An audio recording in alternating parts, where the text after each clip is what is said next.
Но опыт получился очень интересным. К сожалению, у меня был всего месяц.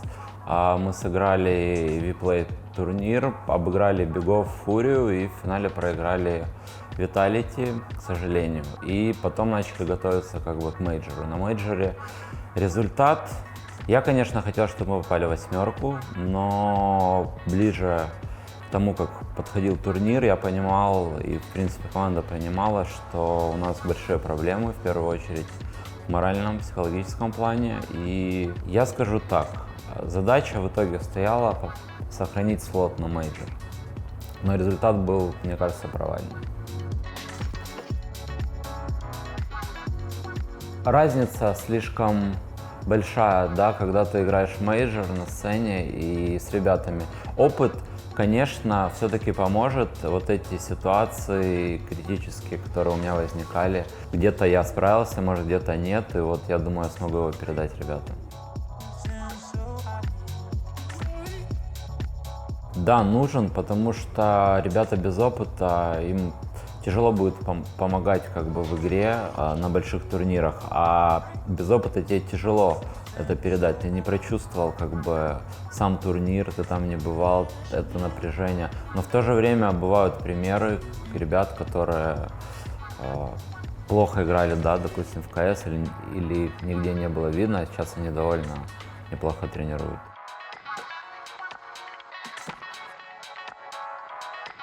Но это совершенно две разные работы. Тренер занимается полностью подготовкой команды и где-то разгрузка капитана, потому что сейчас очень большой объем информации, подготовки к турнирам. Это будет занимать очень много времени, поэтому аналитик нужен, чтобы разгрузить команду, тренера и капитана, так же как тренер тоже разгружает. Это бонус к тренерской работе, человек, который тебе помогает.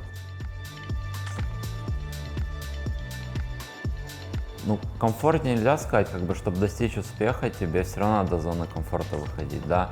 Проще, конечно, аналитикам. Ты закрываешь свой спектр работы, ты там где-то подсказываешь ошибки, готовишь ребят к официальной игре, но тренер это все равно это намного сложнее, тебе нужно все время быть в мете, на волне, как с ребятами, помочь им, чувствовать, какие у них проблемы. Тренер — это человек, который стоит за спиной на турнирах. Это совершенно другой уровень.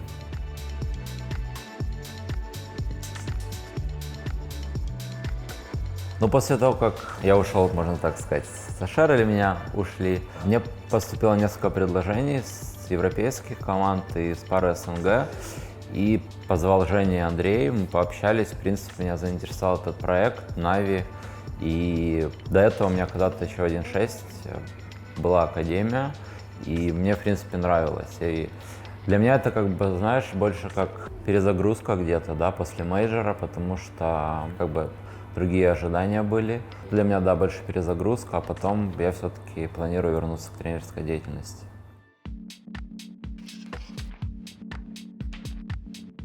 К опытной команде, потому что, ну, ты должен попасть в их жизнь, да, в эту струю, понять, где кому нужна какая помощь, быть с ними на их волне.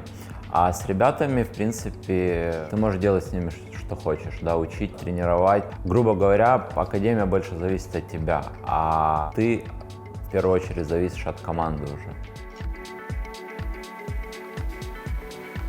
Есть, конечно, отличия, но в большинстве это все те же проблемы, потому что такие же ошибки, те же моральные моменты, но просто на многих турнирах, да, если взять разницу между молодой командой и профессиональной, цена ошибки слишком высока. Это, я думаю, главное различие, потому что даже лучшие игроки в мире бывают совершают глупые ошибки.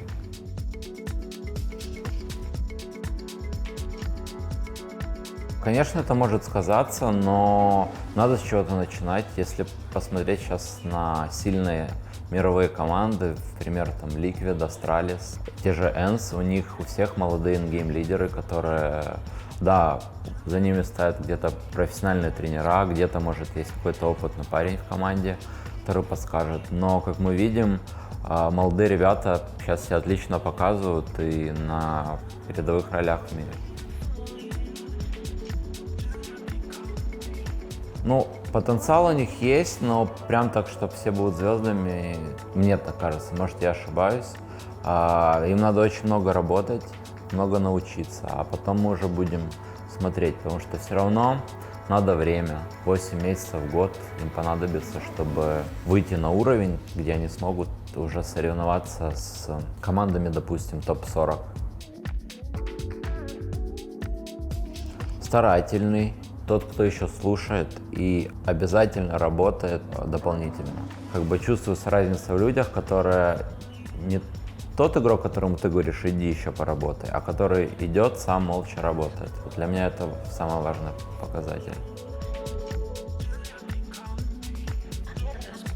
Ну, конечно, это ребята из Astralis. Пример, я думаю, для многих команд. И я вижу, как многие европейские, вообще мировые команды вводят новые технологии, там какую-то аналитику, приходят какие-то специальные тренера, психологи.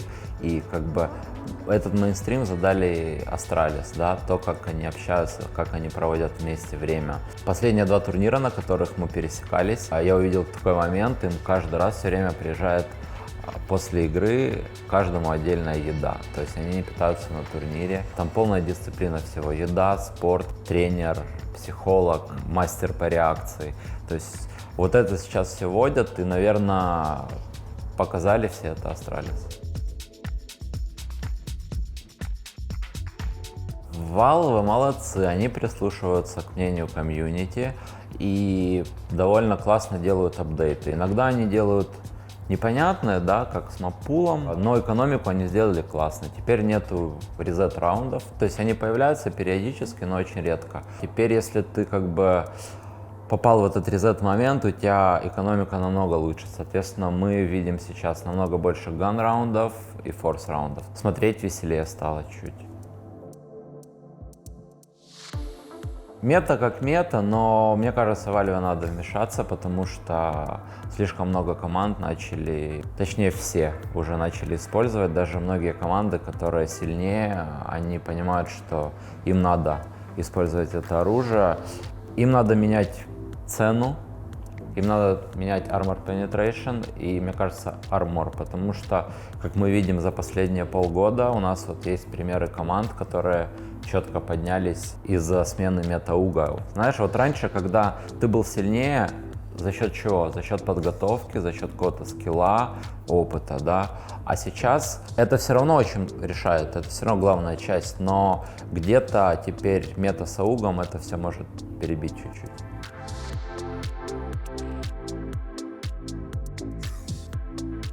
Vertigo, в принципе, неплохая карта, но над ней надо еще работать много. Не все команды еще понимают, как ее правильно играть, как правильно использовать гранаты. И через, я думаю, полгода, может даже к мейджору мы увидим какие-то новые команды, новые тактики. Но пока что Valve делает какие-то минимальные апдейты, там убирают где-то ящики, стенки. Но пока что она сырая. Мне кажется, ее надо доработать. Тут вопрос к другим картам, которые убирают, да. Поэтому, посмотрим, верим в то, что будет все хорошо. Нет, по моему мнению, это самая балансная карта. Ты мог за любую сторону набрать достаточно раундов, показать какие-то новые тактики, гранаты. А сейчас, я не знаю, мне кажется, надо уделить Valve больше времени другим картам, да, таким как Мираж, Overpass. Если взять Мираж, я играл на Мираже первый свой профессиональный турнир в 2004 году. Это был CPL Strike тогда назывался. То есть, да, изменили текстуры, но смысл остался тот же.